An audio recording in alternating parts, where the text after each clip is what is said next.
نحمده ونصلي على رسوله الكريم أما بعد فأعوذ بالله من الشيطان الرجيم بسم الله الرحمن الرحيم يا أيها الناس اتقوا ربكم الذي خلقكم من نفس واحدة وخلق منها زوجها وبث منهما رجالا كثيرا ونساء واتقوا الله الذي تساءلون به والأرحام إن الله كان عليكم رقيبا صدق الله العلي العظيم وقال النبي صلى الله عليه وسلم الصلاة عماد الدين أو كما قال النبي صلى الله عليه وسلم اللهم صل على محمد في أول كلامنا اللهم صل على محمد في أوسط كلامنا اللهم صل على محمد في آخر کلامنا۔ محترم عزیز بزرگوں اور دوستوں، خدائے پاک کا بڑا ہی کرم اور احسان ہے اور فضل ہے کہ رب کریم نے مجھے اور آپ کو اس دنیا کے اندر بھیجا اور ایک مقصد کے ساتھ بھیجا ہے۔ میری ایک درخواست ہے، اگر کوئی بوڑھے ہیں وہ ٹیکا لے کر بیٹھ سکتے ہیں، اگر نہیں ہے تو برائے مہربانی سامنے آ جائیں۔ کوئی عذر ہے تو بیٹھ سکتے ہیں، عذر نہیں ہے، نوجوان ہیں، ہٹے کٹے ہیں، برائے مہربانی آ جائیں۔ تو میں نے ابھی آپ حضرات کے سامنے قرآن پاک کی آیت تلاوت کی۔ اس آیت کے اندر اللہ رب العزت ارشاد فرماتے ہیں، اے مومنو اللہ سے ڈرو، اے مومنو اللہ سے ڈرو، اس لیے کہ اللہ نے تمہیں جاندار سے کے ذریعے اللہ نے تمہیں دنیا میں پیدا فرمایا۔ اللہ نے تمہارے ماں باپ کو اس دنیا میں ذریعے بنایا، اس جاندار سے مرد اور عورتیں دونوں پیدا ہوئے۔ اس کی تفسیر میں جاتے ہوئے میں ذرا تذکرہ کروں، دنیا کے اندر سب سے پہلے جو پیدا کیے گئے وہ حضرت آدم علیہ السلام ہیں، انسانوں میں۔ وَإِذْ قَالَ رَبُّكَ لِلْمَلَائِكَةِ إِنِّي جَاعِلٌ فِي الْأَرْضِ خَلِيفَةً قالوا أتجعل فيها من يفسد فيها ويسفك الدماء ونحن نسبح بحمدك ونقدس لك قال إني أعلم ما لا تعلمون۔ پہلے پارے کی 14 صفحے کی آیتیں ہیں جس کے اندر فرشتوں نے کہا، اے اللہ، ہم تو آپ کی تسبیح بیان کرنے کے لیے موجود ہیں، آپ انسانوں کو کیوں پیدا کر رہے ہیں؟ یہ دنیا میں جائیں گے، لوگوں کو ماریں گے، قتل کریں گے، گناہ کریں گے، ہم ہی آپ کے لیے کافی ہیں۔ اللہ کہتے ہیں قال انی اعلم ما لا تعلمون، جو میں جانتا ہوں وہ تم نہیں جانتے۔ میرے عزیز دوستو بزرگوں، حضرت آدم علیہ السلام کو جب اللہ نے بنایا، ذرا غور سے سنیے گا، انسان کی جو بنایا گیا اس مٹی کو اللہ نے 40 دن رکھا۔ کتنے دن؟ 40 دن رکھا۔ اگر آپ سائنس کے ذریعے سے بھی دیکھیں، قرآن و شریعت کے حساب سے بھی دیکھیں، اگر مٹی کو 40 دن سے زائد رکھ دیا جائے تو مٹی کی ویلیو ختم ہو جائے، مٹی کی حیثیت بدل جاتی ہے۔ تو انسان کو 40 دن رکھنے کے بعد اس مٹی سے بنایا، مٹی سے بنانے کے بعد حضرت آدم علیہ السلام کہ جب جسم میں روح پھونکی گئی، اللہ نے حضرت انسان کو سب کچھ سکھا دیا۔ وَإِذْ قَالَ رَبُّكَ لِلْمَلَائِكَةِ إِنِّي جَاعِلٌ فِي الْخَلِيفَةِ، جو فرشتوں نے سوال کیا، نیچے آدھے صفحے کے بعد حضرت آدم علیہ السلام سامنے کھڑے ہوئے تھے، اللہ نے ابلیس شیطان سے کہا حضرت آدم کو سجدہ کرو۔ حضرت ابلیس کون ہے آپ جانتے ہیں؟ آپ سمجھ رہے ہیں ابلیس کو حضرت ابلیس کیوں کہہ رہے ہیں؟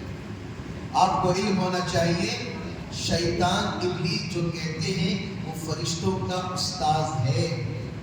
اس کا استاذ ہے فرشتوں کا استاذ. تفسیر کی کتابوں کے اندر لکھا ہے جنت کے اندر ایک جھولا ہے. اس جھولے میں بیٹھ کر درس دیا کرتا تھا بڑی شان و شوکت کے ساتھ. ایک جھولا یہاں سے شروع ہوتا اور جھول کر جاتا پھر جھول کر آتا. کئی ہزار فرشتے اسے سبق پڑھا کرتے تھے. کتابوں کے اندر لکھا اتنا بڑا صحیح اور اتنا بڑا علم رکھنے والا.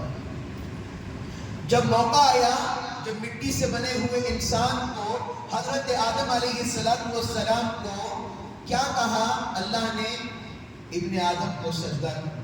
تو شیطان نے کہا کہ میں کیسے سجدہ کروں؟ میری صفت آگ کی ہے یہ مٹی ہے. مٹی کی صفت کیا ہے؟ آپ اوپر اڑائیں گے تو مٹی کیا گرے گی؟ زمین پر گر جائے گی. آگ کی صفت کیا ہے؟ اوپر جانے کے لیے وہ نیچے نہیں آئے گی. تو انکار کر دیا. اللہ رب العزت نے ابلیس کو زمین پر پھینک دیا اور ایک دعا اس نے مانگی تھی. علامہ ابن کثیر رحمت اللہ علیہ کتاب کے اندر لکھتے ہیں, ذرا غور سے سنیے گا. کہتے ہیں ابلیس نے دعا کی ہے اللہ میری ایک دعا قبول کر لے اس کے بعد مجھے دنیا میں بھیج دے. اللہ نے کہا کہ مانگ. کیا دعا مانگتا ہے؟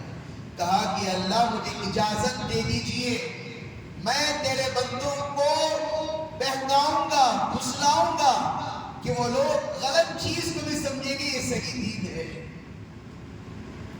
اللہ نے کہا کہ جا میں نے تیری دعا قبول کر لی.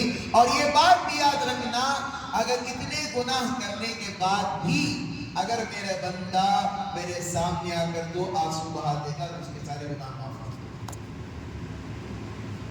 تفسیر میں لکھا ہے شیطان تو چلا گیا. حضرت آدم علیہ السلام جنت کی سیر و تفریح میں تھے. کتابوں کے اندر لکھا ہے اللہ نے عورت کو ٹیڑھی پسلی سے بنایا ہے. حضرت آدم علیہ السلام کی جو پسلی ہے حضرت حوا کو وہاں سے پیدا کیا. عورت کبھی سیدھی نہیں ہو سکتی.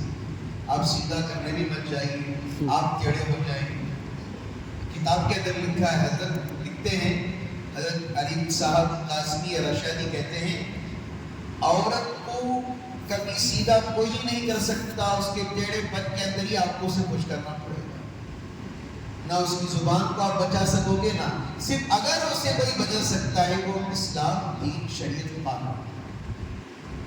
اگر ہم سیدھا کرنے جائیں گے سوائے وہ لفظ کے کوئی لفظ نہیں ہوگا جو آج کل نوبتیں آ رہی ہیں.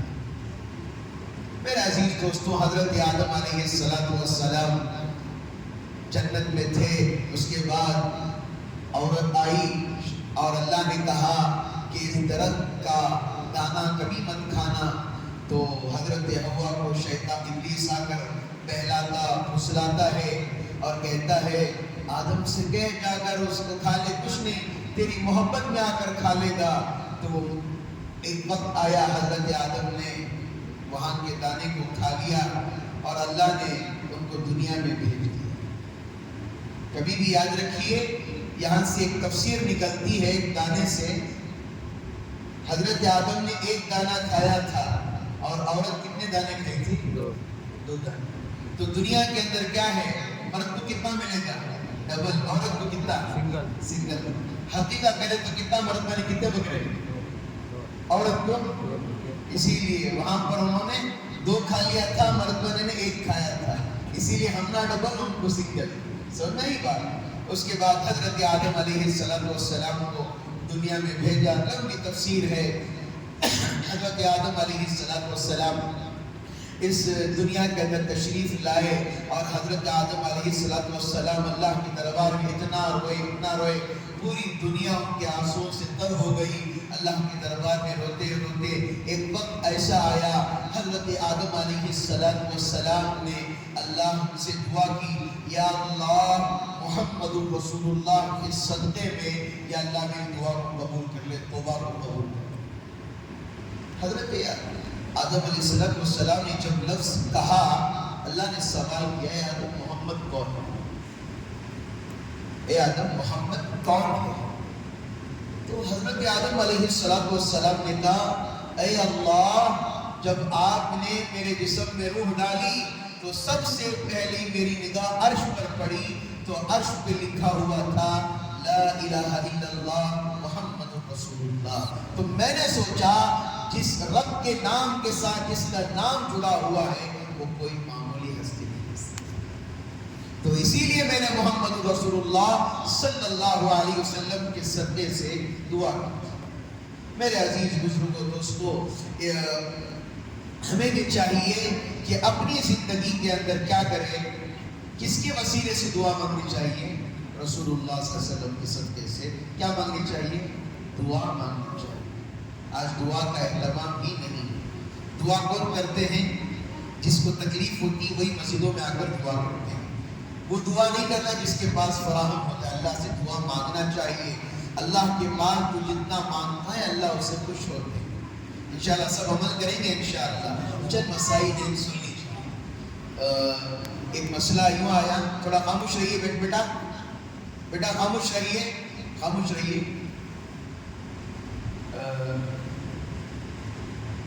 ایک مسئلہ آیا، ذرا غور سے سنیے گا. ایک صاحب نے سوال کیا کیا روزے کی حالت کے اندر روزہ رکھنا اتنا بڑا ثواب ہے کہ لوگ نماز چھوڑ دینا اس کے لیے جائز ہے؟ سوال آیا ہے. روزہ بھی اللہ کا ایک فریضہ ہے، نماز بھی ایک فرض ہے. روزہ رکھ کر ہم کسی پر احسان نہیں کر رہے ہیں. اسی لیے ہمیں دو فرائض کو بھی ہمیں ادا کرنا پڑے. سمجھ رہی بات؟ اور دوسرا سوال، کسی صاحب نے یہ بھی سوال کیا تھا کہ آفس کے اندر ہمارے جو بڑے پروفیسر یعنی جو بھی ہوتے ہیں وہ ہمارے لیے نماز کی چھٹی دیتے ہیں، 2 گھنٹے کی چھٹی، جس سے ظہر عصر کے رمضان میں کیا ان کو نماز کا ثواب ملے گا؟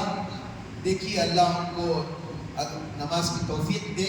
نماز کا ثواب اسی کو ملتا ہے جو نماز پڑھتے ہیں. البتہ اس کو وہ ثواب مل سکتا ہے جو نماز کے لیے وہ رخصت دے رہا ہے، اس کا ثواب مل سکتا ہے، لیکن نماز پڑھنے کا ثواب نہیں مل سکتا. البتہ یہ امید لگائی جا سکتی ہے اللہ اجر دینے والے اللہ اس کو اجر دے سکتے ہیں. اور تیسرا سوال یہ آیا، بہت سارے لوگوں نے سوال کیا کن چیزوں سے وضو ٹوٹ جاتا ہے، یعنی روزے کی حالت میں ہے. اس کا خیال رکھیے. نہیں کن چیزوں سے وضو نہیں، روزہ ٹوٹ جاتا ہے. میں نے فجر کے بعد بھی ایک مسئلہ شروع کیا ہے، لیکن خلاصہ سمجھاؤں. جیسے میں نے کل بھی کہا منہ بھر کے طے ہو گیا کہ وہ طے ہو کر ہم کیا کر نگل جاتے ہیں، اس سے کیا ہو جاتا ہے؟ روزہ ٹوٹ جاتا ہے. دوسرا مسئلہ کیا ہے؟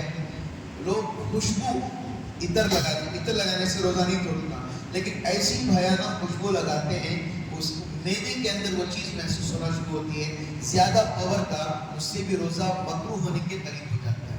تو چیز مکروہ ہوتی ہے وہ مکروہ ہوتے ہوتے کیا ہو جاتی ہے؟ ٹوٹنے کے قریب. اس کا خیال رکھیں. اور کوئی بات سوال؟